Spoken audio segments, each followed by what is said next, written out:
நம் ஆண்டவராகிய இயேசு கிறிஸ்துவின் பரிசுத்த நாமத்திற்கு ஸ்தோத்திரம். கிறிஸ்துக்கு பிரியமானவர்களே, இந்த நாளினுடைய செய்தி சற்று எனக்கே வித்தியாசமாக இருக்கிறது. இது பல நாளாக, பல வருடங்களாக எனக்குள்ளாக இருந்த ஒரு வேத ரகசியம் என்று நான் சொல்லுவேன். அதை உங்களோடு கூட பகிர்ந்து கொள்ள ஆவியானவர் என்னை ஏவினதுனாலே இந்த செய்தியை நான் உங்களுக்கு கொடுக்க விரும்புகிறேன். கர்த்தர் நல்லவர். அல்லேலூயா. அநேக சாட்சிகளை கேட்டோம். மிக ஆசீர்வாதமாக இருந்தது. எனக்கு ஆசீர்வாதமாக இருந்தது. கர்த்தர் நிச்சயமாய் அனைவருக்கும் அதை சாட்சிகளின் நிமித்தம் நம்மை கர்த்தர் பலப்படுத்தி உருமாற்றுவாராக. அல்லேலூயா. கிறிஸ்து பிரியமானவர்களே, இந்த நாளினுடைய செய்தியின் தலைப்பாக நான் எடுத்திருக்கிற ஒரு தலைப்பு சற்று வித்தியாசமாக இருக்கும். என்ன என்றால், ஆங்கிலத்தில் நான் சொல்லுகிறேன். முதலாவது, 3 pickups at the end of the world. அதாவது உலகின் முடிவின் 3 பிக்கப்ஸ். பிக்கப்ஸ் தமிழ் என்ன சொல்றதுன்னு தெரியல. சரி, இல்ல நான் ஒரு காரியத்தை நான் சொல்லுகிறேன். அதன் அடிப்படையில் எனக்கு வந்து வார்த்தை கிடைச்சிச்சுன்னா சொல்லுங்க. கிராப் ஏறி எத்தனை பேருக்கு பழக்கம்? இல்லை இல்லை அப்படின்னா எல்லாருக்கும் இருக்கு, அப்படித்தானே? அது சில பேருக்கு இல்லை, எங்களுக்கும் இல்லை. பேசஞ்சர் வந்து ஏற்றும் பொழுது பிக்கப் தானே சொல்லுவாங்க. தமிழ் என்ன சொல்றது? ரொம்ப வந்து இறக்குறது, ஏற்றும் இடம். ஓகே, நினைக்கிறேன் தலைப்புக்கு அந்த வார்த்தை போட்டோம்னா சரியா. பயணிப்பு வந்து பயணம். பிக்கப் பிக்கப் தெரியும் தானே? பிக்கப்ன்ற வார்த்தை எல்லாருக்கும் புரியும், சரியா? அப்போ கடைசி நாள்ல, உலகின் முடிவில் 3 பிக்கப்ஸ் இருக்குது. 3 பிக்கப்ஸ் இருக்குது. அந்த 3 பிக்கப்ஸ் என்ன அப்படி என்றால், இது நமக்கு இந்த நாட்கள்ல சுலபமாக விளங்கும். ஏனென்றால் இது உலகமே இந்த ஒரு அமைப்புக்குள்ளாக வந்தாயிற்று. முன்னாடி என்றால் நாங்கள் சிறு வயசா இருக்கும் பொழுதுலாம் எங்கேயோ வெளியே போனோம். எங்கள் வீட்டில் வாகன வண்டி இல்லை. அப்போ சின்ன பொடினாங்க, அநேகருக்கு இந்த அனுபவம் இருக்கும். வீட்டில இருந்து ஒரு 200 மீட்டர் முன்னுக்கு நடந்து போய் அங்கே சின்ன பஸ் ஸ்டாண்ட் இருக்கும், அங்கே வெயிட் பண்ணணும். அது நாங்கள் இருந்த இடத்துல பஸ்ஸு கிடக்கிறதே அபூர்வம். காத்திருந்து காத்திருந்து காத்திருந்து அது நம்ம நேரத்துக்கு பஸ் வராது. பஸ்ஸுன்னு ஒரு நேரம் குறித்து வைத்திருப்பாங்க, அந்த நேரத்திலும் பஸ் வராது. அவங்களுக்கு பிடித்த நேரத்தில் வருவாங்க. நம்ம கேள்வியும் கேட்க முடியாது. சோசியல் மீடியாவும் அப்போ இல்லை. இந்த நாட்கள் அப்படி இல்லை. ஏதாவது ஒன்றுன்னா அங்கே சோசியல் மீடியாவில் போட்டு இந்த பஸ் கம்பெனி இழுத்து மூடிய அளவுக்கு நமக்கு இப்போ சக்தி இருக்குது. ஆமென், அல்லேலூயா. சரி, நன்மைக்கு பயன்படுத்துவோம். சோசியல் மீடியாவை நம்ம நன்மைக்கு பயன்படுத்தினால் ஆசீர்வாதமாக இருக்கும். சரி, ஆனால் இப்போ அப்படி இல்லை. இப்போ ஒரு வீட்டில் வாகனம் இல்லைன்றது ஒரு குறைபாடு அல்ல. முன்னாடிலாம் அப்படி இருந்தது பஸ். இப்போ வந்து அந்த குறைபாடு இல்லை. ஏன்னா வாகனம் இல்லைன்னா கிராப் புக் பண்ணிக்குவோம், அவ்வளோதான். ரொம்ப சுலபமாக முடிந்து விட்டது, அப்படிதானே? அப்படி ஆகையினாலே இந்த பழக்கம் நமக்கு இருக்கிறதுனாலே இந்த நடைமுறையின் அடிப்படையிலே வேதத்தை நாம் தியானிக்கும் பொழுது கர்த்தர் நமக்கு வெளிப்பாட்டை கொடுப்பாராங்க. அல்லேலூயா. நான் அதிகமாக கடைசி நாட்களை குறித்து நான் பிரசங்கிக்கிறவனாக, நான் என்னுடைய ரட்சிப்பிலிருந்து கர்த்தர் என்னை பயன்படுத்தி வருகிறார். அதை நான் ஒரு சாட்சியாக சொல்லி ஆரம்பிக்கிறேன். நான் கத்தோலிக்க பேக்ரவுண்ட்லேருந்து வந்தவன். கத்தோலிக்க பேக்ரவுண்டில் பாட்லைன் சென்ட் ஆன்ஸ் சர்ச், உங்களுக்கு சில பேர் தெரிஞ்சிருக்க வாய்ப்பு இருக்குது. அந்த சர்ச்சில் வந்து எங்களோட நான் பிறந்ததுலேருந்து அங்கே தான். அங்கே வாலிபனாக இருக்கும் பொழுது யூத்தில் இருந்து, அதிலிருந்து டெக்னிக்கல் டீம் போய் அந்த சென்ட் ஆன்ஸ் சர்ச்சோடைய, நீங்கள் எத்தனை பேர் பார்த்துருக்கீங்க அந்த சர்ச்சை? பெரிய சர்ச் இல்லையா? அந்த முழு சர்ச்சோடைய பிஏ சிஸ்டம் நான் செஞ்சேன். இந்த மாதிரி பிஏ சிஸ்டம் மாதிரி செஞ்சேன். அப்படி இருந்து அங்கேயே இருந்து யூத் லீடராகவும் இருந்து, பிற்பாடு கரிஸ்மேட்டிக் மூவ்மெண்ட் அங்கே ஒன்று இருக்கும். ஆவிக்குரிய ஜெப கூட்டம் நடக்கும். அதில் எங்கள் அம்மா முக்கியமான ஒரு நபராக இருந்தால், அங்கே எங்கள் தாயாருக்கு அந்த பொறுப்பு என்னிடம் கொடுக்கப்பட்டது. சரிங்களா? எத்தனை பேருக்கு NECF தமிழ் பகுதியினுடைய தலைவர் பாஸ்டர் சேசுவை தெரியும்? தெரியும், கொஞ்சம் பேருக்கு தெரியும். நாங்கள்லாம் அந்த சர்ச்சிலேருந்து வந்தவங்க. பாஸ்டர் சேசு வந்து என்னுடைய சீனியர், எங்க அண்ணனுடைய ஈடு. அப்போ அவங்க மத்தியில நாங்க நான் தான் ஆக வயது குறைவு. நான் அப்பொழுது என்ன செய்தேன், இவர்கள் எல்லாம் எங்க அண்ணனுடைய நண்பர்கள். அவங்க சிறு வயதுல எங்க வீட்டில தான் உட்காந்துருப்பாங்க. அப்படியே இருந்து எனக்கு ரொம்ப பழக்கம் அவங்கள. அப்போ நான் அவங்க கூட இருந்து அவர்கள் மத்தியில ஒரு எழுப்புதல் வந்தது. 89, 90 இந்த நாட்களில் எழுப்புதல் வரும் பொழுது அதோ கர்த்தர் அந்த ஒரு வாலிப கூட்டத்தை 15 பேர்கிட்ட இருந்தாங்க. அவர்களை கர்த்தர் வல்லமையாய் பயன்படுத்தினார். எந்த ஒரு சுவிசேஷ கூட்டம், எந்த ஒரு பிரசங்கியாரினுடைய செய்தியை அவர்களை தொடவில்லை. அப்ப அந்த வசதியும் இல்லாது இருந்தது. கத்தோலிக்கர்களுக்கு அதுல ஒரு ஈடுபாடும் இருக்காது. அந்த வேளையிலே ஏதோ ஒரு கர்த்தருடைய வல்லமை, பரிசுத்த ஆவியான ஒரு இருதயத்தை ஏவி இவர்கள் ஒரு எழுப்புதல் கர்த்தருக்குள்ளாக, வேத வசனத்துக்குள்ளாக திரும்பினார்கள். அதில் நானும் இணைந்து ஒரு குறிப்பிட்ட காலம் வரும் பொழுது சபையிலிருந்து வெளியே போகும்படி ஒரு லெட்டர் அவங்களுக்கு வந்தது. மேட்ராசனத்திலிருந்து ஒரு லெட்டர் வந்து இவர்களை வெளியே அனுப்பப்பட்டார்கள். நான் அப்பொழுது படித்து கொண்டிருந்தேன். 14 அல்ல 15 வயது தான் இருக்கும். நான் என் தாயாருக்கு உட்பட்டு இருந்ததுனால நான் அவர்களோடு போகவில்லை. ஆனால் நான் மிகவும் பக்தி உள்ள ஒரு கத்தோலிக்கனாக இருந்தேன். மரியாள் பக்தி அதெல்லாம் அதிகமாக இருந்தது. அப்படி இருக்கும் பொழுது இந்த குழுவோடு கூட இருந்த ஒரு அனுபவம் ஒரு புறம் இருக்க, இவர்கள் இந்த சபையிலிருந்து பிரிந்து போன உடனே எனக்கு வேற இடம் இல்லை. ஆனாலும் கர்த்தர் என்னை சந்தித்தார். என்னுடைய உறவின்காரர் என்னுடைய வயது தான். அவர் என்னை ரிச்சிப்புக்குள்ளாக நடத்தி, ஜஸ்டின் பிரபாகரன் ஐயா சில தெரியும், அநேகமா நீங்களும் நேராக பார்த்துட்டு இருப்பீங்க. ஓகே, நாங்கள் நேராக பார்த்ததில்ல. அப்போ இந்த வீடியோ டேப் இருக்கு இல்லையா, VHS டேப், அதில் அவருடைய செய்தியை நான் கேட்டு 2ஆம் வருகை குறித்து அவர் அருமையாக பிட்டு போதிப்பார். வல்லமையான ஒரு ஊழியக்காரர், இடிமுழக்கத்தின் ஊழியம். அவருடைய செய்தியை கேட்டு நான் என்னை கர்த்தருக்கு ஒப்பு கொடுத்தேன். அதிலிருந்து இந்த வருகையின் காரியங்களை நான் அதிகமாக ஆராய்வேன், அதிகமாக போதிக்கிறதும் உண்டு. நான் முன்னாடி இருந்த சபையில கடைசி காலத்தை குறித்து ஏறக்குறைய 1 வருடம் கடைசி காலத்தை குறித்து நான் பைபிள் ஸ்டடி எடுத்தோம். மிகவும் ஆசீர்வாதமாக இருந்தது. ஆகினால் அந்த அடிப்படையிலே இந்த நாளிலும் கூட கர்த்தருடைய வருகையின் சம்பந்தப்பட்ட காரியங்களை நாம் தியானிக்க கர்த்தர் கிருபை தருவார்கள். முதலாவது நான் என்ன செய்கிறேன், கடைசி நாட்களிலே சம்பவிக்க வேண்டிய காரியங்கள் என்ன என்பதை நான் வரிசையாக சுருக்கமாக சொல்லிவிட்டு இந்த நாளுடைய செய்தியை நாம் கடந்து போவோம். முதலாவது 1 தெசலோனிக்கர் 4ஆம் அதிகாரம் 15, இல்ல இப்ப திருப்பாதீங்க ப்ளீஸ், கொஞ்சம் கேளுங்க, அது அப்புறம் போவோம். 4ஆம் அதிகாரம் 15, 16, 17, 18 சொல்லுகிற பிரகாரம் முதலாவது சபை எடுத்து கொள்ளப்படும். ராப்சர், தமிழிலே அதை ரகசிய வருகை என்று சொல்வார்கள். ஆனால் ரகசிய வருகை என்ற வார்த்தை பைபிள்ல இல்லை.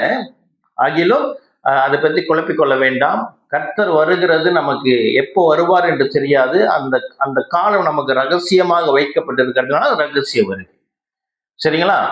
அடுத்து அந்த ரகசிய வருகை நடைபெறுகிற ஏறக்குறைய அந்த காலகட்டத்திலே எருசலேமிலே ஆலயம் கட்டப்படும். அந்த ஆலயம் கட்டப்படுகிற நேரத்திலே இன்னொரு சம்பவம் நடக்கும். இஸ்ரவேல்ல 2 சாட்சிகள் பரலோகத்திலிருந்து இறங்கி வருவார்கள், எலியா மற்றும் மோசே. அந்த சம்பவம் இஸ்ரவேல்ல நடக்கும். சபை எடுத்துக்கொள்ளப்பட்ட பிறகு இந்த உலகம் அந்தி கிறிஸ்துவின் கையில 7 வருடம் கொடுக்கப்படும். 7 வருடம் காலத்திலே முதல் 3.5 வருடம் எருசலேமிலே மறுபடியும் ஆலயத்திலே பலிகள் செலுத்த ஆரம்பிப்பார்கள். அந்த 3 ஆண்டு முடிவில் அந்தி கிறிஸ்து அந்த பலிகளை நிறுத்தி அவன் தன்னை தெய்வமாக காட்டுவான். பிற்பாடு வெளிப்படுத்தின விசேஷம் 12ஆம் அதிகாரத்தில் சொல்லுகிற பிரகாரம் இஸ்ரவேலர்கள் வேறு விதமாக காக்கப்படுவார்கள்.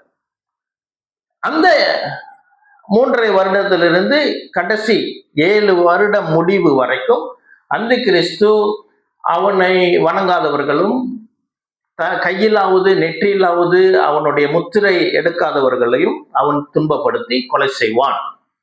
முடிவிலே 7ஆம் வருடம் முடிவிலே தேவாதி தேவன் கர்த்தாதி கர்த்தர் இயேசு கிறிஸ்து பகிரங்க வருகையிலே பூமிக்கு இறங்கி வந்து அர்மகொடன் யுத்தத்துல அவர்களை முறியடித்து, யாரு? அந்தி கிறிஸ்துவும் அவருடைய சேனையும் முறியடித்து என்ன செய்வான்? அந்தி கிறிஸ்து, அந்த மிருகம் என்று சொல்லப்படுகிறவன், அவன் சிறைச்சாலையில போடப்படுகிறதை பார்க்க முடியும். இயேசு கிறிஸ்து தன்னுடைய நம்முடைய அரசாட்சியை, 1000 ஆண்டு அரசாட்சியை எருசலேமிலிருந்து தொடங்கி முழு உலகத்தையும் அவர் 1000 ஆண்டு ஆளுகை செய்வார். சரியா? இப்போ சபை எடுத்துக்கொள்ளப்பட்டதிலிருந்து 7 வருடம் பூமியில் நடந்த காரியங்கள். சபைக்கு பரலோகத்தில் என்ன நடக்கும் அப்படி என்றால், பரலோகத்திலே நமக்கு ஆட்டுக்குட்டியானவருடைய திருமண விருந்து நடந்து கொண்டிருக்கும். 7 வருடம் ஆட்டுக்குட்டியானவருடைய கல்யாண விருந்து என்று வெளிப்படுத்த விசேஷத்தில் கொடுக்கப்பட்டிருக்கு. அதிலே நாம் பங்கு கொள்வோம். விருந்துல பங்கு கொள்ளுகிறவர்களாக நாம் அழைக்கப்பட மாட்டோம். ஏனென்றால் நம்ம தான் மனவாட்டி. ஹல்லேலூயா. விருந்துக்கு வந்தவர்கள் யார் அப்படி என்றால் அது வேற. பழைய ஏற்பாட்டுடைய பரிசுத்தவான்கள், அவர்களுக்கு சபை மனவாட்டி என்ற அந்தஸ்து இல்லை. அது ஆபிரகாமாக இருந்தாலும் சரி, மோசேயாக இருந்தாலும் சரி, நமக்கு கிடைத்த அந்தஸ்து அவர்களுக்கு இல்லை. ஆனாலும் அவர்கள் நீதிமான்கள், பரலோகத்தில் இருப்பார்கள். அவர்களுடைய ஸ்டேட்டஸ் என்ன தெரியுமா? மணவாளனுடைய நண்பர்கள். மணவாளனுடைய நண்பர்கள். இது பரலோகத்தில் நடக்கும். 7 ஆண்டு முடிவிலே இயேசு கிறிஸ்து திருமணத்தை முடித்து பூமிக்கு வருவார். என்ன திருமணம் முடித்து அப்படி என்றால், நான் சரி கொஞ்சம் வேகமா கொஞ்சம் விளக்கமா சொல்லிடுறேன். அது ரொம்ப முக்கியமான ஒரு இடம். இப்ப யூத கலாச்சாரத்திற்கும் இயேசு கிறிஸ்துவுடைய வருகைக்கும் சம்பந்தம் உண்டு.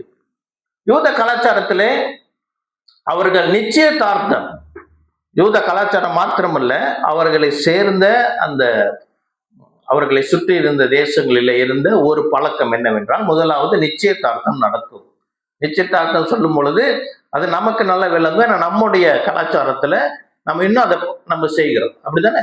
ஒரு பெண்ணை நிச்சயதார்த்தம் பண்ணி அதுக்கு பிற்பாடு சில காலங்கள் சென்று திருமணம் நடக்கும். அதே போல யூதர்களுக்குள்ளாக இந்த பழக்கம் இருந்தது. எப்படி அந்த நிச்சயதார்த்தம் நடக்கும் என்றால், மணவாளன் வந்து தண்ணீர் வருது,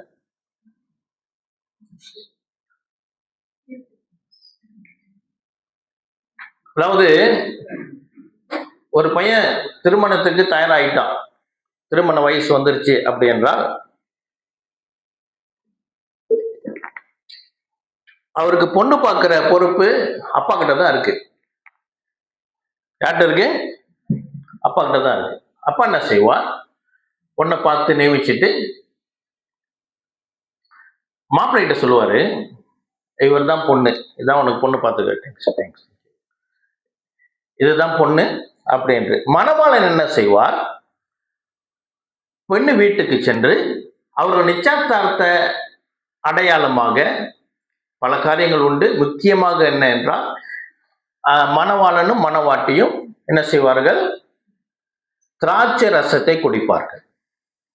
திராட்சை ரசத்தை குடித்து மணவாளன் சொல்லுவ மணவாட்டி கிட்ட, நான் இப்ப போறேன், போயிட்டு எங்க அப்பா வீட்டுல இடங்கள் பல உண்டு, அங்கே நாம் சேர்ந்து வாழ்வதற்கு நான் என்ன செய்ய போது ஒரு இடத்தை தயார் செய்து, எப்படின்னா அங்க யூத வழக்கம் அப்படிதான், அப்பா வீட்டிலே தான் தங்குவாங்க. இப்ப நமக்கும் இந்தியர்களுக்கும் அது ரொம்ப ரொம்ப ரிலேட்டட். நம்ம அப்படித்தானே, தமிழ் கலாச்சாரத்தில் அப்படிதான், திருமணமாகி நம்ம அப்பா வீட்டில் தான் இருப்போம், பெண்ணு தான் கல்யாணம் பண்ணி வெளியே போவாங்க, அப்படித்தானே? அப்போ அதே போல யூத கலாச்சாரத்திலும் எப்படி என்றால், அவங்க வீடு அமைப்பே எப்படி இருக்குன்னா, இன்னும் இருக்கிற வீட்டை இன்னும் அவங்க மேம்படுத்த முடியும். தமிழ்நாட்டில் நீங்க பார்த்து போனவங்களுக்கு தெரியும், அவங்க வீடு கட்டுனாங்கன்னா அவங்க ரொம்ப பேர் கூரை வைக்க மாட்டாங்க, ரூஃப் இருக்காது, ஓப்பனா இருக்கும், பெல்கனி இருக்கும். ஏன் அந்த ஃபைலிங் கம்பெனியா சில சமயம் தெரியும். என்னன்னு கேட்டோம்னா, இல்லை அது கொஞ்ச நாள் கழிச்சு மேல ஒரு வீடு கட்டுவோம், அந்த அஸ்திபாரமே ஒரு 3-4 மாடி போடுற மாதிரி போட்டுருவாங்க. அதே போல யூதர்களுக்கும் உண்டு. அப்பா வீட்டோடு இணைந்து இவர்கள் திருமணம் பண்ணி வாழுவதற்கான ஒரு இடத்தை தயார் செய்ய வேண்டும். அது மணவாளனுடைய பொறுப்பு. அப்படியாக என்ன செய்யணும்? மாப்பிள்ளை போயிட்டு அப்பா வீட்டில் இடத்தெல்லாம், வீடு ரெனோவேஷன்லாம் செஞ்சு ரெடியான கையோட அப்பா பார்த்துக்கிட்டே இருப்பாரு. ரெடியான கையோட இப்போ மாப்பிள்ளை கிட்ட பையன்கிட்ட சொல்லுவார், நீ போய் இப்ப பெண்ணை கூட்டிட்டு வா. பெண்ணை கூட்டிட்டு வர டைம் நேரம் அப்பாவுக்கு மட்டும்தான் தெரியும். இவர் போகிற அநேக நேரத்துல இஸ்ரேல்ல இருந்த பழக்கம், அவர்கள் இரவு நேரத்துல தான் போவாங்க. மாப்பிள்ளை போகும் பொழுது என்ன செய்வாரு, நண்பர்கள்லாம் கூட்டிட்டு கொஞ்சம் சத்தம்லாம் போட்டுக்கிட்டு மேலத்தானெல்லாம் அடிச்சு போய் பொண்ணை கூப்பிடணும். பொண்ணு என்ன செய்யணும், தயாரா இருக்கணும். எப்ப வருவார்னு தெரியாது, தயாரா இருக்கணும். ஆமென். கிறிஸ்து பிரியமானவர்களே, இயேசு கிறிஸ்து நம்மோடு கூட நிச்சயதார்த்தம் பண்ணிவிட்டார். ஆகையினாலதான் நாம் சபை கூடி வரும் பொழுது கர்த்தர் பந்தி என்கிற திராட்சை ரசத்தை குடிக்கிறோம். ஆண்டவர் சொன்னார், நான் மறுபடியும் இந்த ராஜ்யத்துல வரும் அளவும் இந்த நவமான ரசத்தை குடிக்க மாட்டேன். மாப்பிள்ளையுடைய பொறுப்பு என்னன்னா, இந்த நிச்சயதார்த்தம் முடிந்து அவர் மறுபடியும் பெண்ணை கூட்டிட்டு வந்து திருமண நாள் வரைக்கும் திராட்சை ரசம் குடிக்க கூடாது. இயேசு இப்ப அது செய்கிறது இல்லை, நாம் செய்து கொண்டிருக்கிறோம். மணவாளனுக்காக காத்து கொண்டிருக்கிறோம். அல்லேலூயா. சரி, இப்ப வந்து கூட்டிட்டு போயிட்டாரு. எப்போ வருவாருன்னு தெரியாது. பெண்ணு காத்து இருக்கணும். வர நாள் தான் ராப்சர், ரகசிய வரை. பரலோகத்துக்கு போயிட்டாங்க. பரலோகத்துல போயிட்டு 7 நாள் விருந்து நடக்கும். கானா திருமணம் நடந்தது, அதெல்லாம் 7 நாள் விருந்து, அதுக்குள்ள நடந்த காரியம் தான். இப்போ அங்க நிற்கும் பொழுது பரலோகத்துல ஒரு புறம் விருந்து நடக்கும், கீழே பூமியில அந்தி கிறிஸ்து ஆட்சி நடக்கும். 7 ஆண்டு முடிவிலே திருமண வழக்கம் எப்படி நடக்கும் என்றால், பெண்ணும் மாப்பிள்ளையும் கூடி வாழ வேண்டிய அந்த ஒரு அறையிலே இவர்கள், பொண்ணு மாப்பிள்ளை, பெண்ணுடைய அப்பா அம்மா, மாப்பிள்ளையோட அப்பா அம்மா, நெருங்கிய அண்ணன் தம்பி கூட பிறந்தவங்க எல்லாம் இருப்பாங்க. இப்போ அந்த திருமண அடையாளமாக மோதிரமாக இருக்கட்டும், அவங்க அந்த அந்த மோதிரம்லாம் இந்த செரமனி முடிஞ்ச கையோட பெண்ணு மாப்பிள்ளை மட்டும் ரூம்ல இருப்பாங்க, மற்றவங்களை வெளியே போயிடுவாங்க. அன்று இரவு அவர்கள் கூடி வாழ்ந்த பிறகு விடிய காலையிலே மாப்பிள்ளை பொண்ணு எழும்புறதுக்கு முன்பதாகவே இவர் எழும்பி எங்க போக வேண்டும் என்றால் ஒரு வேட்டைக்கு செல்ல வேண்டும். மிருகத்தை வேட்டையாடி வர வேண்டும். யூத கலாச்சாரம்.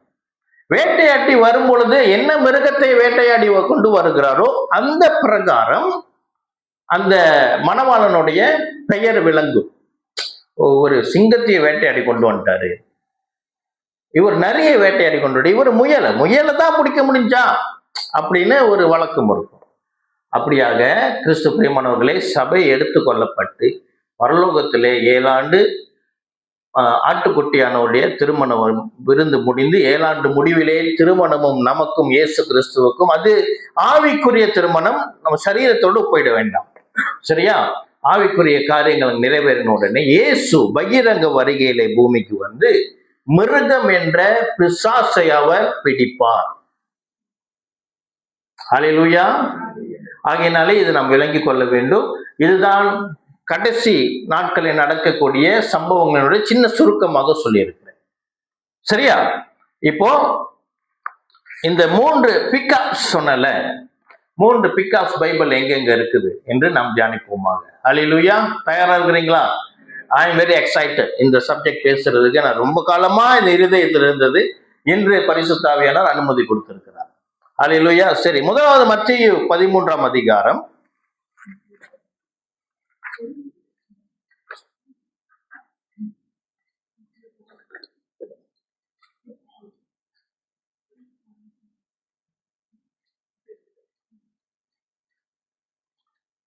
நானே வாசிக்கிறேன். ஏனென்றால் அந்த ரெக்கார்டிங் செய்யறதுனால சபையில இருந்து வாசிக்கிறவர்களுடைய அந்த பதிவு அதில் வர மாட்டேங்குது. நான் இங்கே ஒரு மைக் வைக்கிறேன் இல்லையா, நானே வாசிக்கிறேன். மத்தேயு 13ஆம் அதிகாரம் வசனங்கள் 24 30 முடிய. வேறொரு உவமையை அவர்களுக்கு சொன்னார்.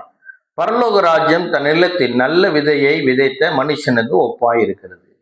மனுஷன் நித்திரை பண்ணுகையில் அவனுடைய சத்துரு வந்து கோதுமைக்குள் களைகளை விதைத்து விட்டு போகிறான். பயிரானது வளர்ந்து கதிர்விட்ட போது களைகளும் காணப்பட்டது. வீட்டு எஜமானுடைய வேலைக்காரர் அவனிடத்தில் வந்து, ஆண்டவனே, நீர் உமது நிலத்தில் நல்ல விதையை விதைத்தீர் அல்லவா, பின்னை அதில் களைகள் எப்படி உண்டானது என்றார்கள். அதற்கு அவன், சத்துரு அதை செய்தான் என்றான். அப்பொழுது வேலைக்காரர், நாங்கள் போய் அவைகளை பிடுங்கி போட உமக்கு சித்தமா என்று கேட்டார்கள். அதற்கு அவன், வேண்டாம், களைகளை பிடுங்கும் போது நீங்கள் கோதுமையையும் கூட வேரோடே பிடுங்காதபடிக்கு இரண்டையும் அறுப்பு மட்டும் வளர விடுங்கள். அறுப்பு காலத்தில் நான் அறுக்கிறவர்களை நோக்கி, முதலாவது களைகளை பிடுங்கி அவைகளை சுட்டெரிக்கிறதற்கு கட்டுகளாக கட்டுங்கள், கோதுமையையோ என் களஞ்சியத்தில் சேர்த்து வையுங்கள் என்பேன் என்று சொன்னான் என்றார். பிற்பாடு இதோட விளக்கத்தை 36வது வசனத்திலிருந்து பார்க்க முடியும். 36 42 வரை. அப்பொழுது இயேசு ஜனங்களை அனுப்பிவிட்டு வீட்டுக்கு போனார். அவருடைய சீஷர்கள் அவரிடத்தில் வந்து, நிலத்தின் களைகளை பற்றிய உவமையை எங்களுக்கு வெளிப்படுத்த வேண்டும் என்று கேட்டார்கள். அவர் பிரதியுத்தரமாக, நல்ல விதையை விதைக்கிறவன் மனுஷகுமாரன், நிலம் உலகம், நல்ல விதை ராஜ்யத்தின் புத்திரர், களைகள் பொல்லாங்கினுடைய புத்திரர், அவைகளை விதைக்கிற சத்துரு பிசாசு, அறுப்பு உலகத்தின் முடிவு, அறுக்கிறவர்கள் தேவதூதர்கள், ஆதலால் களைகளை சேர்த்து அக்கினியால் சுட்டரிக்கிறது போல உலகத்தின் முடிவிலே நடக்கும். மனுஷகுமாரன் தம்முடைய தூதர்களை அனுப்புவார், அவர்கள் அவருடைய ராஜ்யத்தில் இருக்கிற சகல இடர்களையும் அக்கிரம செய்கிறவர்களையும் சேர்த்து அவர்களை அக்கினி சூளையிலே போடுவார்கள், அங்கே அழுகையும் பற்கடிப்பும் உண்டாயிருக்கும் என்று போட்டிருக்கிறது. என்ன, இந்த உண்மை நமக்கு தெரிந்த உண்மை தானே? தேவராஜ்யத்துல இருக்கிற இடத்துல களைகளும் ஒண்ணு, கோதுமைகளும் உண்டு, அதுல களைகளும் வருகிறது. களைகள் என்றால் என்ன சொல்லுங்க? களைகள் என்றால் என்ன? கோதுமை நெல்லுன்னு நமக்கு தெரியும். கோதுமை நமக்கு தெரியாது, நெல்லு நமக்கு நல்லா தெரியும். சரியா? அந்த அவங்க கலாச்சாரத்துல இருந்தது, அவங்களுடைய பயன்பாட்டில் இருந்தது கோதுமை. நம்ம இந்தியர்கள் நமக்கு பரிச்சயமையானது நெல்லு. நெல்லு விளைகிற இடத்துல களைகள் என்றால் என்ன? புல் செடி, முட்செடி, இதெல்லாம் களை. சரி, இப்படி நான் கேட்கிறேன், நெல்லு விளையிற இடத்துல ஒரு ரோஜா செடி மலர்ந்து பெரிய பெரிய பூக்கள் வளர்ந்துருக்குது, அது என்ன? அதுவும் கலைதான். அப்போ என்னன்னா, நம்முடைய விசுவாச பிரயாணத்துல உபதேசங்கள் எவ்வளவு அழகாக வந்தாலும் அதை நாம் ஜாக்கிரதையாக ஆராய வேண்டும். அது கோதுமையா அல்லது களையா? கோதுமை இருக்க வேண்டியதுல கோதுமை தான் இருக்கணும். கோதுமையை தவிர்த்து வேறு எது வந்தாலும் அது கலை. ஆகினாலே அழகா இருக்கிறது, என்னை பிடித்திருக்கிறது, ஆர்வமா இருக்கிறது, என்னை இழுக்கிறது இந்த போதனை, இந்த போதகர் என்னை இழுக்கிறார், இந்த பாடல் என்னை இழுக்கிறது என்று சொல்லி நாம் விழாதபடி அதை சோதித்து அறிய வேண்டியது நம்முடைய பொறுப்பாக இருக்கிறது. ஹல்லேலூயா, ஆமென். சரி, இப்போ இது ஒரு பிக்அப் கால். இதுல இந்த சம்பவத்திலே இந்த பிக்அப் சர்வீஸ் இருக்கு இல்லையா? மலேசியால என்னென்ன இருக்குது? கிராப் இருக்குது, வேற இன்டிரைவ், மோல்ட் இருக்குதா? சரி, போல்ட். ஓகே, இவரோட ஒன்று இருக்குன்னு நினைக்கிறேன், ஏசியாவோட அது இருக்குது. அப்ப அவங்க சர்வீஸ் ப்ரொவைடர். சரியா? இந்த சம்பவத்துல இவங்களுக்கு கொடுக்கப்படுகிற சர்வீஸ் ப்ரொவைடர் யாரு அப்படி என்றால், இதோ வசனம் சொல்லுகிறது,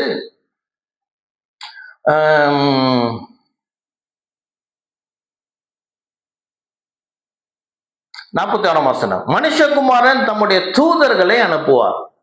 இங்க கிராப் வண்டி யாரு? தூதர்கள். தூதர்கள்லாம் வராங்க பிக்கப் எடுக்கிறதுக்கு. பிக்கப் பண்ற இடம் எது? சர்ச் இல்ல, உலகம். உலகம் பிக்கப் பண்ற இடம் உலகம். டிராப் ஆஃப் எங்க? இல்ல, நான் படிக்கிறேன் கேளுங்க. மனுஷகுமாரன் தம்முடைய தூதர்களை அனுப்புவார், அவர்கள் அவருடைய ராஜ்யத்தில் இருக்கிற சகல இடர்களையும் அக்கிரம செய்கிறவர்களையும் சேர்த்து அவர்களை அக்கினி சூளையிலே போடுவார்கள். நரகம். இந்த பிக்கப் என்னது? உலகத்துல பிக்கப், டிராப் ஆஃப் நரகம். புரியுதா இல்லையா? இப்ப இந்த கிராப்காக கர்த்தருக்கு ஸ்தோத்திரம். அதை வைத்து நம்ம சத்தியத்தை போதிக்க முடியும், சத்தியத்தை விளங்கிக் கொள்ள முடியும். இதை யோசிச்சு பாருங்க, ஒரு 50 வருஷத்துக்கு முன்னுக்கு இதை போதிக்கிறதுக்கு எவ்வளவு கஷ்டப்பட்டிருப்பாங்கன்னு. சரியா? பேசஞ்சர் யாரு?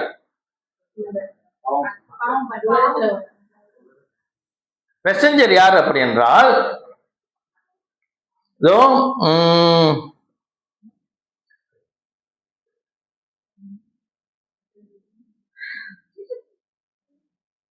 38 வசனம். நிலம் உலகம், நல்ல விதை ராஜ்யத்தின் புத்திரர், கலைகள் பொல்லாங்கனுடைய புத்திரர். கலைகள் என்றது பொல்லாங்கனுடைய புத்திரர். யாரு? பிசாசனுடைய பிள்ளைகள். பிசாசன பிள்ளைகள் உலகத்தில் இருக்காங்களா? அப்படி என்றால் யோவான் 8:44 சற்று வேகமா போய் பார்ப்போம்.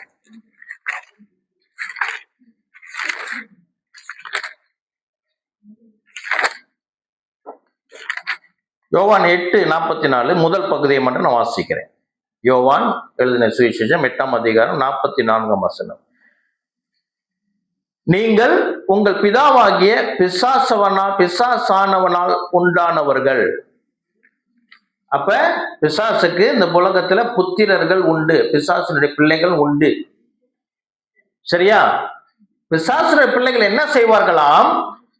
இதோ 41ஆம் வசனம் சொல்லுகிறது, மனுஷகுமாரன் தம்முடைய தூதர்களை அனுப்புவார், அவர்கள் அவருடைய ராஜ்யத்தில் இருக்கிற சகல இடர்களையும் அக்கிரமம் செய்கிறவர்களையும் சேர்ப்பார்கள். யாரு பேசஞ்சர்? 2 கேட்டகரி. ஒன்று பிசாசனுடைய பிள்ளைகள், 2வது இடர்கள் செய்கிறவர்கள், அக்கிரமம் செய்கிறவர்கள். 2க்கும் வித்தியாசம் இருக்குது கிறிஸ்து பிரியமானவர்களே, அதை நான் விளக்கி சொல்லுகிறேன். யாரெல்லாம் இயேசு கிறிஸ்துவை விசுவாசிக்கிறார்களோ, யோவான் 1:14 சொல்லுகிறது, அவர்களுக்கு தேவனுடைய பிள்ளைகள் ஆகிற அதிகாரம் உண்டு. அல்லேலூயா! அதிகாரத்தை பெற்றுக் கொள்கிறார்கள். அப்ப ரட்சிக்கப்பட்டிருக்கிற நம்முடைய அப்பா யாரு? நம் தேவாதி தேவன். ஆமென். ரட்சிக்கப்படாதவர்களுடைய அப்பா, அந்த சத்தியம் நமக்கு தெரியும். அப்போ இந்த கடைசி நாள்ல இந்த பிக்கப்ல யாரெல்லாம் எடுத்துக்கொள்ளப்படுறாங்க, அதாவது வான தூதர்களால சேர்க்கப்படுகிறார்கள் யார் என்றால், இந்த கலைகள் யாரு? ரட்சிக்கப்படாதவர்கள். 1 ரட்சிக்கப்படாதவர்கள், 2 கிறிஸ்தவத்துக்குள்ளாகே சபைக்குள்ளாகே நடக்கிற காரியம். ஏனென்றால் அந்த வசனத்தை பாருங்க, மத்தேயு 13:41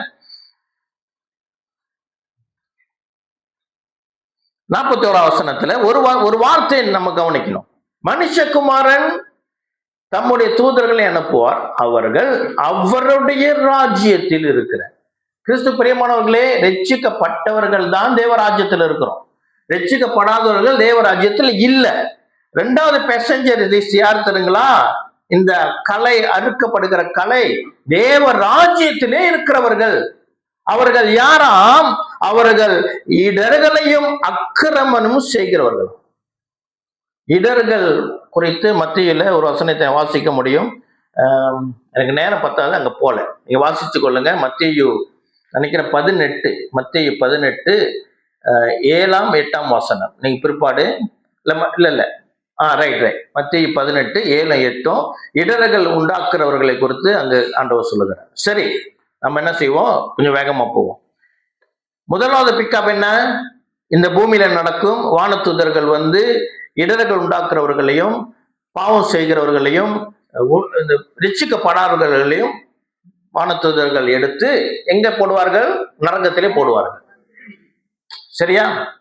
அதே 13ஆம் அதிகாரத்துல இதே சம்பவம் இன்னொரு உவமை வழியாக ஆண்டவர் தெரிவித்திருக்கிறார். அன்றையும் பரலோக ராஜ்யம் கடலிலே போடப்பட்டு சகல விதமான மீன்களையும் சேர்த்து வாரிக்கொள்ளும் வலைக்கு ஒப்பாயிருக்கிறது. அது நிறைந்த போது அதை கரையிலே இழுத்து உட்கார்ந்து நல்லவைகளை கூடைகளில் சேர்த்து ஆகாதவைகளை எரிந்து போடுவார்கள். இப்படியே உலகத்தின் முடிவிலே நடக்கும். இந்த வேர்ட்டை கவனிங்க, உலகத்தின் முடிவிலே நடக்கும். தேவதூதர்கள் புறப்பட்டு நீதிமான்களின் நடுவில் இருந்து பொல்லாதவர்களை பிரித்து அவர்களை அக்கினி சுளையில போடுவார்கள். அங்கே அழுகையும் பட்கடிப்பும் உண்டாயிருக்கும். இது ஒரு பிக்கப். ஃபர்ஸ்ட் பிக்கப் இல்ல, முதல் பிக்கப் நான் பயன்படுத்தல. இதுவும் ஒரு பிக்கப் இருக்கிறது. ஆமென். சரி, இரண்டாவது பிக்கப் போவோம். இல்ல நம்ம இன்னைக்கு என்ன கற்றுக்கொள்ளுகிறோம், என்ன சொல்றீங்க அப்படி என்றால், கிறிஸ்து பிரியமானவர்களே, இந்த நாள்ல பரிசுத்த ஆவியானவர் நமக்கு ஏவுவாராக, நம்ம தெளிவுபடுத்துவாராக. நம்ம இந்த 3 பிக்கப்ல எதுல போக போகிறோம் என்று ஆவியானவர் நம்மை இன்று ஆராய உதவி செய்வாராக. ஹல்லேலூயா. ஓகே, இரண்டாவது பிக்கப் என்ன அப்படி என்றால், மத்தேயு 24ஆம் அதிகாரம்.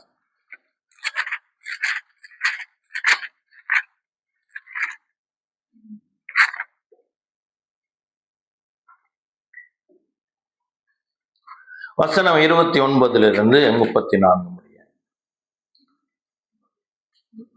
அந்நாட்களின் உபத்திரவம் முடிந்தவுடனே சூரியன் அந்தகாரப்படும், சந்திரன் ஒளியை கொடாதிருக்கும், நட்சத்திரங்கள் வானத்திலிருந்து விழும், வானத்தின் சத்துவங்கள் அசைக்கப்படும்.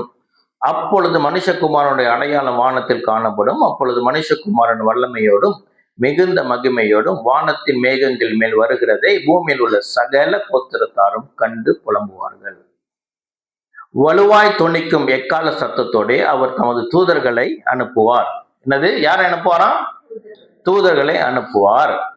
அவர்கள் அவரால் தெரிந்து கொள்ளப்பட்டவர்களை வானத்தின் ஒரு முனை முதற்கொண்டு மறுமுனை மட்டும் 4 திசைகளும் இருந்து கூட்டி சேர்ப்பார்கள்.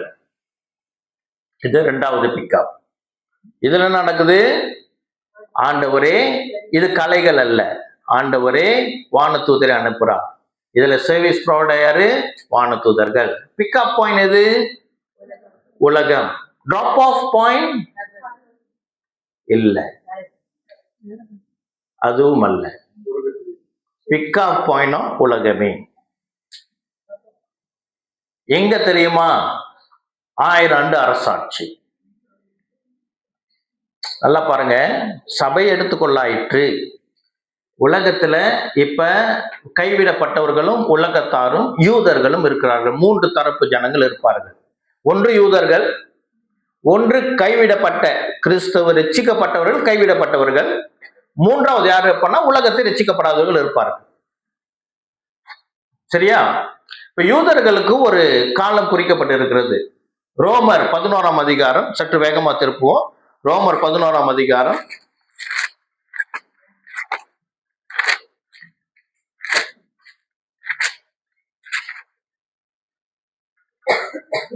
26ஆம் வசனம். ரோமர் 11:26. இந்த பிரகாரம் இஸ்ரவேல் எல்லாரும் ரட்சிக்கப்படுவார்கள், மீட்கிறவர் சீயோனிலிருந்து வந்து அவபக்தியை யாக்கோபை விட்டு விலக்குவார். இன்று யூதர்கள் இயேசு கிறிஸ்துவ விசுவாசிக்கிறார்களா அப்படி என்றால் குறிப்பிட்ட பேர் அவங்க என்ன சொல்வார்கள்? மெசியானிக் ஜூ அப்படின்வாங்க. யூதர்களிலும் இன்று ரட்சிக்கப்பட்டவர்கள் இருக்கிறார்கள். ஆனால் அநேகர் என்ன செய்யல? இன்னும் இயேசுவை ஏற்றுக்கொள்ளவில்லை. அவர்கள் மெசியாவுக்கு எதிர்பார்த்து கொண்டிருக்கிறார். அவங்களுடைய அவபக்தியை என்ன செய்வாராம்? சீயோனிலிருந்து மெசியா வந்து இயேசுதான் அவபக்தியில் எடுத்து போட்டு யூதர்கள் மனம் மாறி இயேசு கிறிஸ்துவை இரட்சகராக ஏற்றுக்கொள்வார்கள். எப்போ? சபை எடுத்துக்கொள்ளப்பட்ட பிறகு முதல் கூட்டம். 2வது கிறிஸ்துவ ரட்சிக்கப்பட்டு தாறுமாறாக வாழ்ந்தவர்கள் கைவிடப்படுவார்கள் இல்லையா, இவங்க. 3வது உலகத்தார். 3 பேர் இருக்கிறாங்க இல்லையா? இப்போ இவங்க இந்த 7 ஆண்டு அந்தி கிறிஸ்துவின் ஆட்சியிலே இருப்பார்கள். கைவிடப்பட்டவர்கள், அவங்களுக்கு இதுதான் வாய்ப்பு மனம் திரும்புவதற்கு. ரட்சிக்கப்படாதவர்களுக்கும் இது ஒரு வாய்ப்பு ரட்சிக்கப்படுவதற்கு. யூதர்களுக்கு கர்த்தரே அந்த ஸ்லாக்கியத்தை கொடுக்கிறார், அவர்களும் மனம் திரும்பணும். இந்த 3 பேரும் இந்த 7 ஆண்டு முடிவிலே இந்த உலகத்திலே ஒரு முக்கியமான காரியம் நடக்கிறது. அதுதான் முதலே வாசித்தோம், கலை அறுப்பு. அப்போ முதல் பிக்கா இந்த கலை, பிசாசின் புத்திரர்களும் அக்கிரமம் செய்கிறவர்களும் இடரல் உண்டாக்குறவர்களையும் வானதூதர் பிரித்து நரகத்திலே போடுகிறார்கள். இன்னொரு வானதூதர் கூட்டம் என்ன செய்கிறது? இதோ இந்த 3 கூட்டத்தில் இருக்கிற நீதிமான்களை, ரட்சிக்கப்படுகிறவர்களை, இயேசு கிறிஸ்து ஏற்றுக்கொள்கிறவர்களை அப்படியாக ஒன்று சேர்த்து 1000 ஆண்டு அரசாட்சியிலே உட்கார வைக்கிறார்கள். எங்கே நடக்கும் 1000 ஆண்டு அரசாட்சி? இயேசு கிறிஸ்து எருசலேமிலிருந்து தன்னுடைய ஆளுகையை நடப்பிப்பார். ஆமென். அப்போ சபையோட நிலை என்ன அப்படி என்றால், அநேக வேத வல்லுநர்களுடைய கருத்து, நானும் அதை ஏற்றுக்கொள்கிறேன். என்ன, சபை இப்போ மகிமையினுடைய சரீரத்தை அடைந்திருக்கிறது அல்லவா ரேப்சர்ல. 1 கொரிந்தியர் நம்ம பார்க்கிறோம் 15ஆம் அதிகாரத்துல, மாம்சமும் ரத்தமும் அதை சுதந்திரிக்காது, நம்முடைய கன்னிமை பொழுதிலே நாம் எடுத்துக்கொள்ளப்படுவோம் என்ற பிரகாரம் நம்ம சபை ரேப்சர்ல என்ன நடக்கும் அப்படி என்றால், நம்முடைய சரீரம் மறைந்து போகும். நான் பேசிக்கொண்டு இருக்கிறேன் என்றால் என்னோட கண்ணாடி, என்னுடைய உடைகள், என்னுடைய மைக் எல்லாம் கீழே அப்படி விழுந்துரும். நீங்க பார்த்திருப்பீங்க அந்த வீடியோலாம். நாம் மட்டும் மறைந்து விடுவோம். முதலாவது மரித்தோர்கள் எழும்பார்கள். 2000 வருடமாக எங்கெல்லாம் அடக்கம் பண்ணி இருக்கிறார்களோ அவங்க எல்லாம் எடுத்துக்கொள்ளப்படுவோம். சரியா? அப்போ நம்ம மகிமையின் சரீரம் அடைந்திருக்கிறதுனால we have dual citizenship. நம்ம பூமி 1000 அரசாட்சியில இருப்போம், பரலோகத்திலும் இருப்போம். சரியா? அது நமக்கு இன்னும் வெளிப்படுத்தப்படவில்லை. யோவான் 1 யோவான்ல 5ஆம் அதிகாரத்துல சொல்ற, அது நமக்கு இன்னும் வெளிப்படுத்தப்படவில்லை, அது ரகசியமாக இருக்கிறது. அது நமக்கு சர்ப்ரைஸ். அல்லேலூயா. நமக்கு எப்பயே தெரிஞ்சிருச்சுன்னா அங்க போனா இதுதான் தெரிஞ்சது அப்படி ஆயிடும். நமக்கு ஆஃப்டர் லைஃப், பரலோக வாழ்க்கையில நமக்கு நிறைய சர்ப்ரைஸ் காத்து கொண்டு இருக்கு.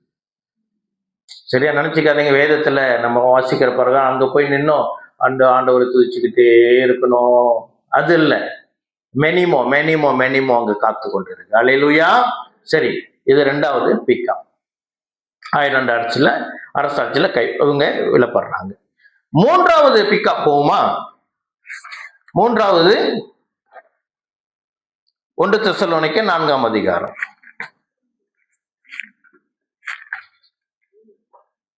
15 நான் வாசிக்கிறேன். கர்த்தருடைய வார்த்தையை முன்னிட்டு நாங்கள் உங்களுக்கு சொல்லுகிறதாவது, கர்த்தருடைய வருகை மட்டும் உயிரோடு இருக்கும் நாம் நித்திரை அடைந்திருக்கிறவர்களுக்கு முந்திக் கொள்வதில்லை. ஏனெனில் கர்த்தர் தாமே ஆரவாரத்தோடும் பிரதான தூதனுடைய சத்தத்தோடும் தேவ எக்காலத்தோடும் வானத்திலிருந்து இறங்கி வருவார். அப்பொழுது கிறிஸ்துவுக்குள் மரித்தவர்கள் முதலாவது எழுந்திருப்பார்கள். பின்பு உயிரோடு இருக்கும் நாமும் கர்த்தருக்கு எதிர்கொண்டு போக மேகங்கள் மேல் அவர்களோட ஆகாயத்தில் எடுத்துக்கொள்ளப்பட்டு இது என்னது? பிக்கா. 3வது பிக்கா. எடுத்துக்கொள்ளப்பட்டு இவ்விதமாய் எப்பொழுதும் கர்த்தருடனே கூட இருப்போம். ஆகையால் இந்த வார்த்தைகளினாலே நீங்கள் ஒருவரை ஒருவர் தேற்றுங்கள். கிறிஸ்து பிரியமானவர்களே, இப்ப சற்று நேரம் ஒரு பக்கம் 1 தெசலோனிக்கேல கையை வைத்துட்டு மத்திய 24க்கு நான் மறுபடியும் போவேன்.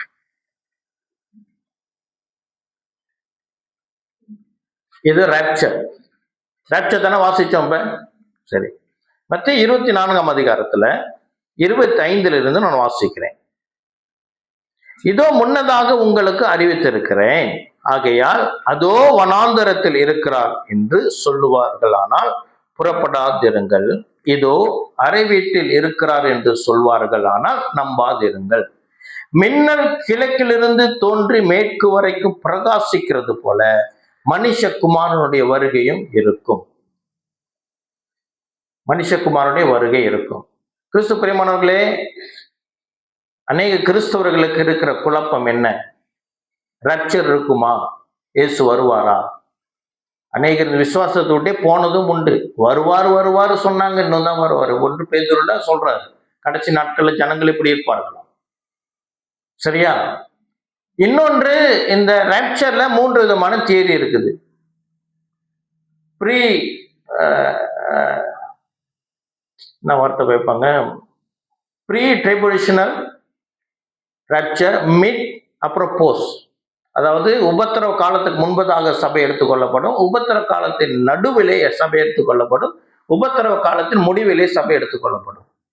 சரியா? நான் அதிக இடத்துல நான் விசுவாசிக்கிறது உபத்திரவத்தின் காலத்துக்கு முன்பதாக சபை எடுத்துக்கொள்ளப்படும். அப்படி இருக்க இங்கதான் ஆண்டவர் அது ஒரு அடையாளத்தை சொல்லுகிறார். அந்த காலம் எப்படி இருக்குமா? ஆண்டவர் அங்க இருக்கிறார் இங்க இருக்கிறார் என்று அழைக்குவாங்களாம், தெரியப்படுத்துவாங்களாம். நீங்க போகாதிருங்க சொல்லிட்டு, அப்போ மின்னல் 27ஆம் வசனம், மின்னல் கிழக்கிலிருந்து தோன்றி மேற்கு வரைக்கும் பிரகாசிக்கிறது போல மனுஷகுமாரனுடைய வருகையும் இருக்கும் என்று சொல்லிட்டு ஒரு வித்தியாசமான ஒரு வசனம் அங்கு அடுத்து வருகிறது. என்ன? பிணமெங்கையோ அங்கே கழுகுகள் வந்து கூடும்.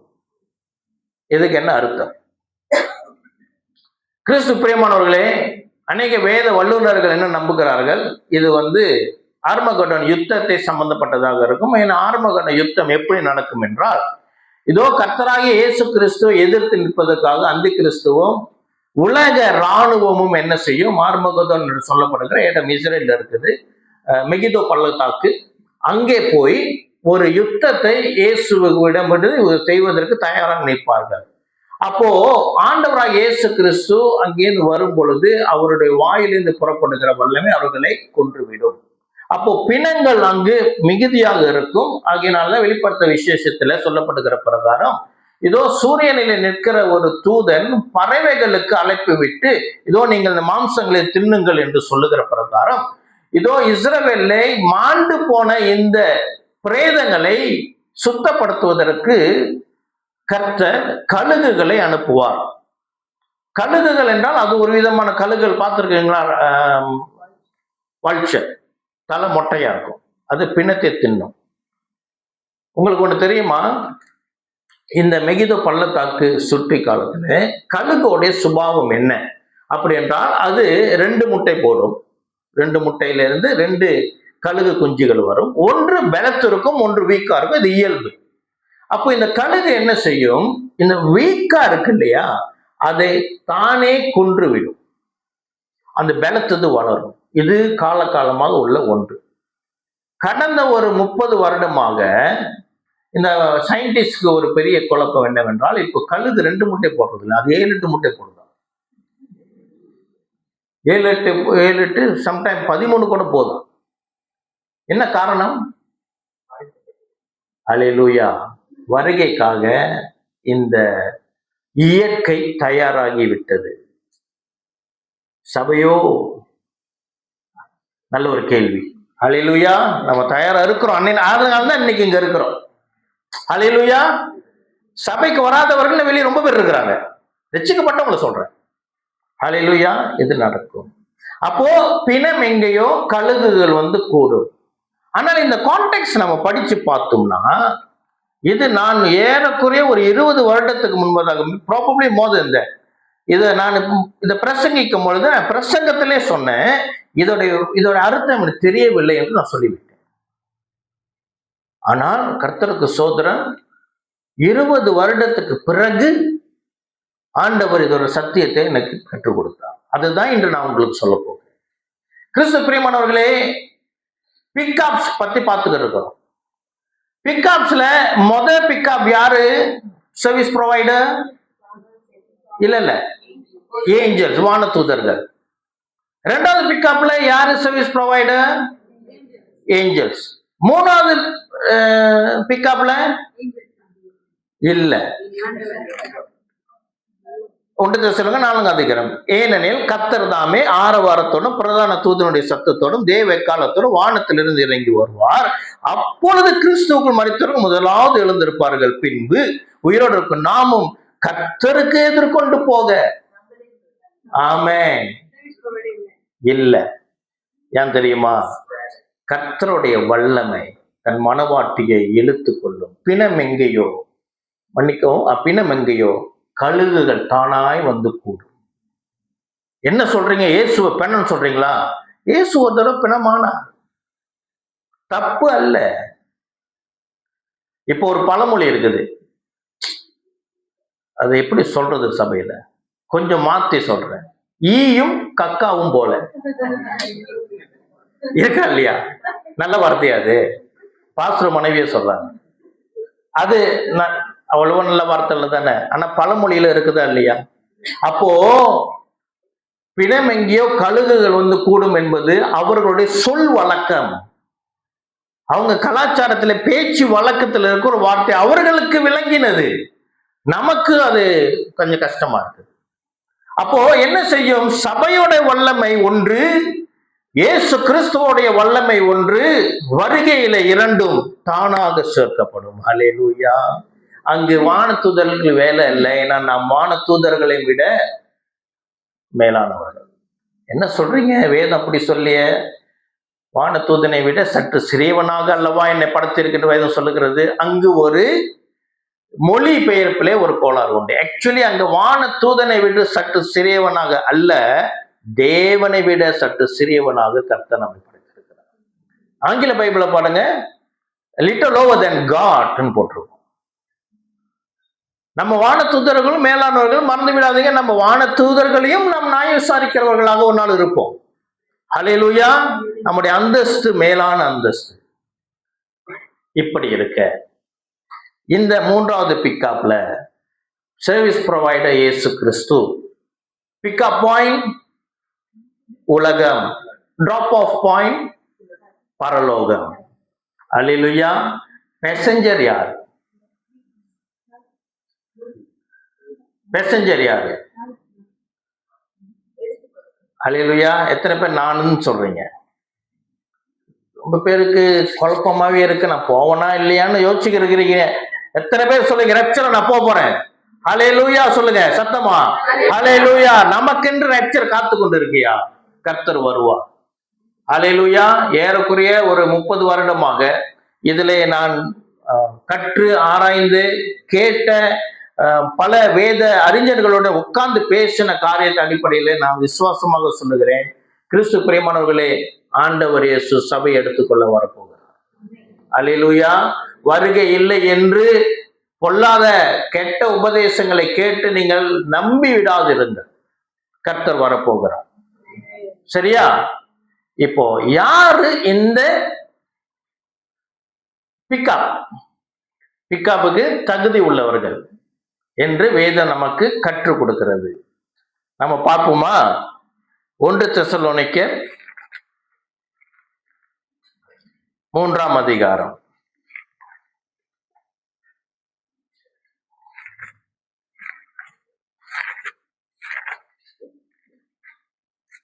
ஒன்று தெசலோனிக்கர் 3ஆம் அதிகாரம் 13ஆம் வசனம்.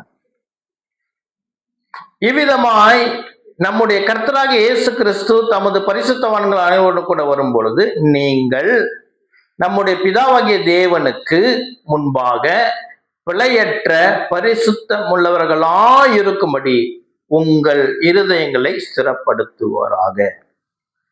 யாரு தகுதி பெற்றவர்கள்? பிழையற்றவர்கள். அல்லேலூயா சொல்லுங்க. பிழை அற்றவர்கள். பிழையற்றவர்கள். எப்படி ஒரு கிறிஸ்திய ஜீவியத்துல நாம் பிழை அற்றவர்களாக இருக்க முடியும்?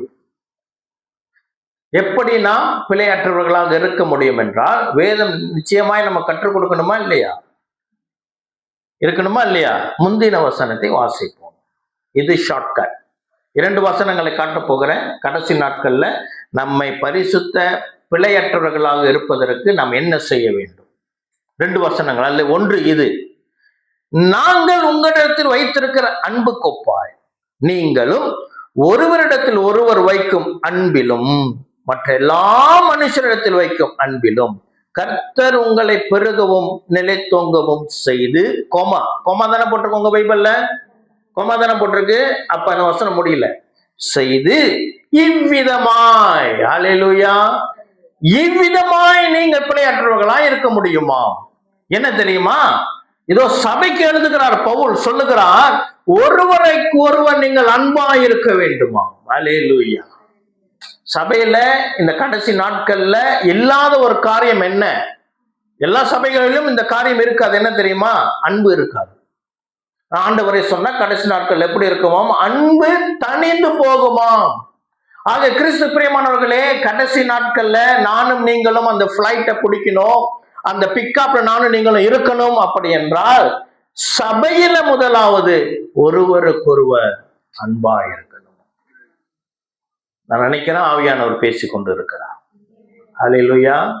சபையில் முதலாவது நம்முடைய அன்பு. இதுதான் நம்முடைய குடும்பம், நம்மளோட பயாலஜிக்கல் குடும்பம். அது நம்ம மறுபடியும் பிறக்கும் பொழுது அங்க செத்துட்டோம். மறுபடியும் பிறக்கணும்னா என்ன செய்யணும்? முதல்ல நம்ம மரிக்கணும். அதுதான் ஞானஸ்தானத்தின் அடையாளம். உலகத்துல மனிதர்களை அடக்கம் பண்ணுகிற முறைகள் பல உண்டு. நம்ம தெரிஞ்சது மண்ணுல 6 அடி தோண்டி புதைக்கிறது. இப்ப இயேசுவின் காலத்துல எங்க வச்சாங்க? ஒரு குகை உள்ளாக்க வச்சாங்க. இந்தியாவில் ஒரு பகுதியில ஒரு மலையில் மேலேறி பிணத்தை வச்சிருவாங்க, கழுகுகள் வந்து சாப்பிட்டு போயிடும். சரியா? இன்னொரு பழக்கம் நம்ம கிட்ட இருக்கிற ஒரு பழக்கம் எரிக்கிறது. இன்னொரு பழக்கம் இருந்தது, இன்னும் இருக்கிறது. என்ன? கடலிலே அடக்கம் பண்ணுகிறது. ஒசாமா பின் லேடன் சுட்டு கொண்டாங்க. எங்க அடக்கம் பண்ணாங்க?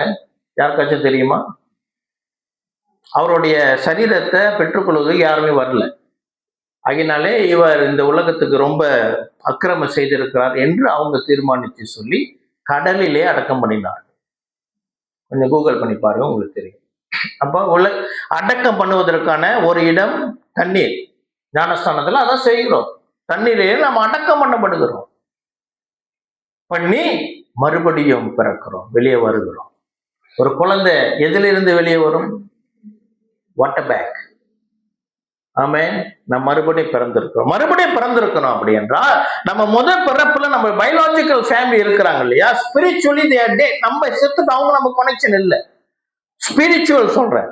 அதுக்குன்னு நான் ரிச்சிக்கப்படாத குடும்பத்தோட நான் சேர மாட்டேன், அப்படி அல்ல.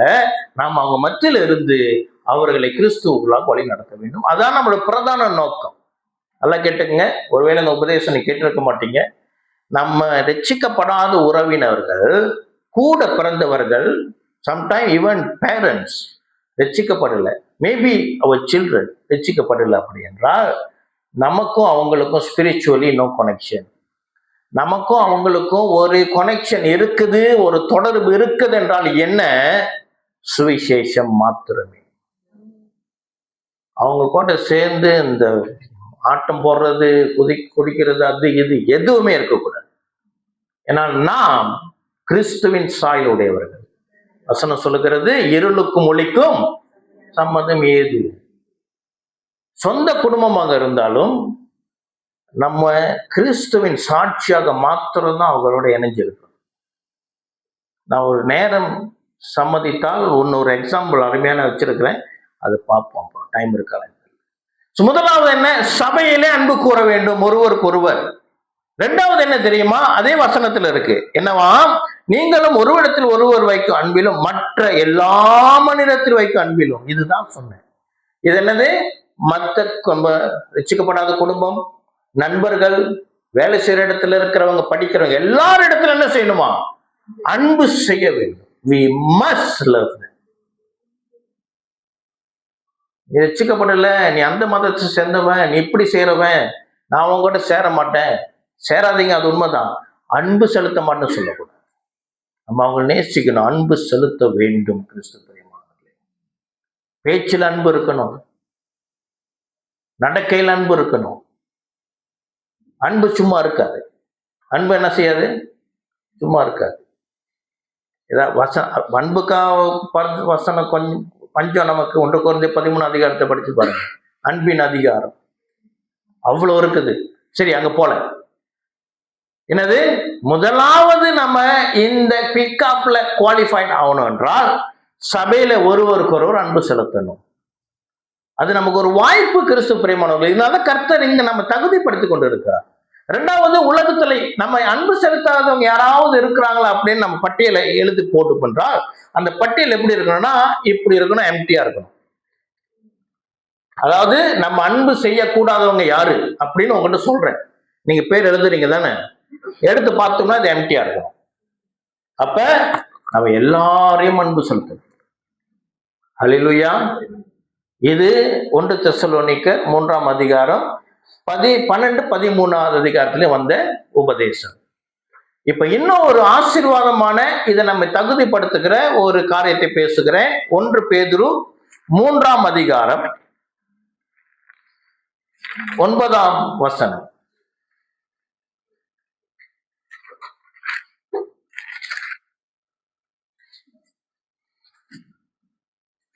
1 பேதுரு 3:9. தீமைக்கு தீமையையும் உதாசீனத்திற்கு உதாசனத்தையும் சரி கட்டாமல் அதற்கு பதிலாக நீங்கள் ஆசீர்வாதத்தை சுதந்திரத்துக் கொள்ளும்படிக்கு அழைக்கப்பட்டிருக்கிறவர்கள் என்று அறிந்து ஆசீர்வதியுங்கள்.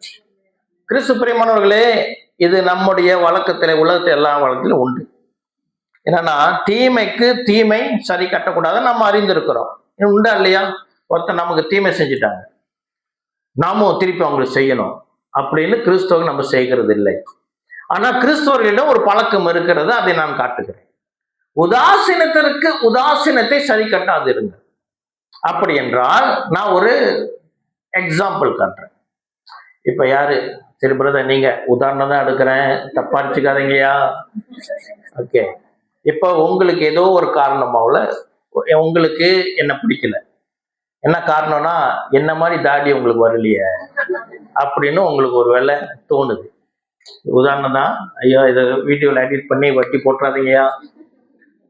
அப்போ நீங்க என்ன செய்றீங்க, உங்களுக்கு என்ன பிடிக்காததுனால நீங்க எனக்கு தீங்கெல்லாம் ஒன்றும் செய்யல, நீங்க வந்தா என்னை பார்த்து கிரீட் பண்றதே இல்லை, வந்தா வாழ்த்து சொல்றது இல்லை. நான் அப்படி வந்தேன்னா நீங்க எப்படி திரும்பிக்கிறது, அங்க போனா அங்க திரும்பிக்கிறது, நீங்க 3 பேர் பேசிட்டு இருப்பீங்க, அந்த கூட்டத்துல நான் வந்தேன்னா அங்கேருந்து கண்டுக்கிறது, உதாசீனம் படுத்துறீங்க.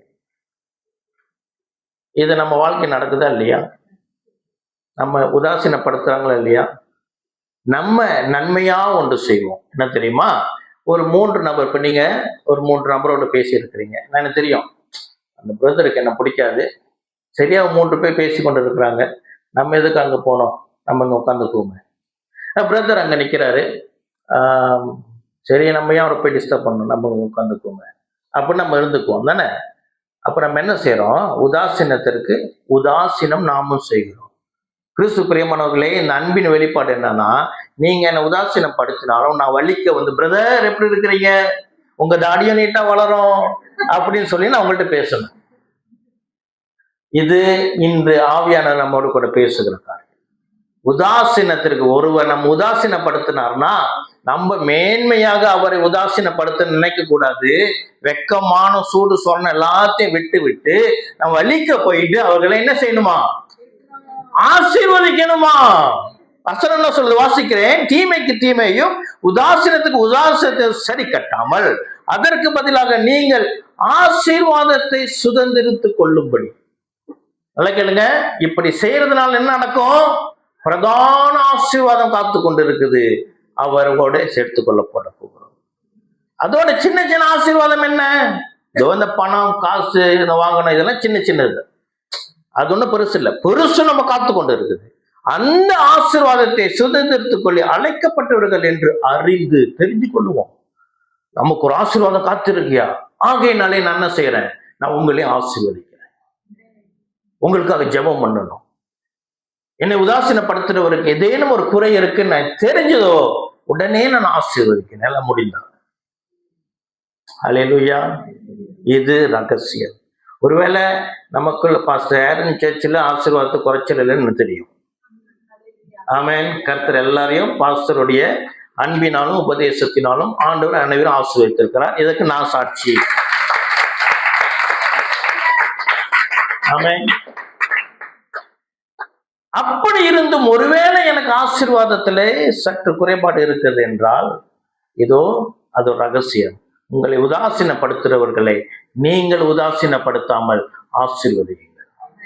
கர்த்தர் உங்களை ஆசீர்வதிப்பார். சரியா? எனக்கு நேரம் முடிஞ்சுச்சா? கடைசியா உங்களுடைய வாக்கு தத்தத்தின் வசனத்தோடு கூட நான் முடிக்க விரும்புகிறேன். 1 தெசலோனிக்கர் 5ஆம் அதிகாரம் 20. ஆமென். அதை நான் வாசித்து, அது இந்த செய்தியோடு கூட ஒட்டு இருக்கிறதுனால நான் வாசிக்கிறேன். இப்போ இவ்வளவு செய்தி கேட்டோம் இல்லையா, இது மத்தியில நம்ம என்ன செய்ய வேண்டுமா, தீர்க்க தரிசனங்களை அனுப்பமாய், அதுதானே சரியா? 21 20 வாசிக்கிறேன். இப்ப நான் இவ்வளவு நேரம் பேசினது எல்லாம் வேதத்துல இருக்கிற என்னது, தீர்க்க தரிசனங்களை தான் பேசியிருக்கிறேன். இந்த தீர்க்க தரிசனங்களை அற்பமாய் எண்ணாதிருங்கள், எல்லாவற்றையும் சோதித்து பார்த்து நலமானதை பிடித்துக் கொள்ளுங்கள், பொல்லாங்காய் தோன்றுகிற எல்லாவற்றையும் விட்டு விலகுங்கள். அல்லேலூயா. எத்தனை பேர் சொல்றீங்க இந்த செய்தி என்ன ஆசீர்வாதமாக இருந்தது? ஆமென். அல்லேலூயா. ஜெபித்து ஒப்பு கொடுப்போம். நல்ல ஆண்டவரே, தகப்பன், இந்த நாள்ல கர்த்தருடைய வார்த்தை, கர்த்தருடைய வருகையை குறித்து இதோ உம்முடைய பிள்ளைகளிடம் பேசுவதற்கு இது கர்த்தர் கொடுத்த இந்த வாய்ப்புக்காக நன்றி செலுத்துகிறேன். சேரனுக்காகவும் உமக்கு நன்றி செலுத்துகிறேன், சபையினருக்காகவும் உமக்கு நன்றி செலுத்துகிறேன். இயேசு கிறிஸ்து நாமத்தினால் ஆசீர்வதிக்கிறேன். ஆண்டவரே, இந்த வார்த்தைகள் வறுமையாய் போகாது என்று கர்த்தர் சொன்ன பிரகாரம் கர்த்தர் தாமே செய்தியை கேட்ட யாவருடைய உள்ளத்திலும் இருக்கிற குறைபாடுகளை அவர்கள் நிதானித்து அறிந்து அவர்கள் அந்த குறைபாடுகளை அவர்களிடம் அகற்றத்தக்க கர்த்தர் கிருபை பாராட்டும்படியாய் ஆண்டவரே எல்லாவற்றையும் இயேசுவின் நாமத்தில் நான் ஆசீர்வதித்து ஜெபித்து ஒப்பு கொடுக்கிறேன். ஜெப கேளும் எங்கள் ஜீவனுள்ள நல்ல அப்பாவே. ஆமென், ஆமென், ஆமென்.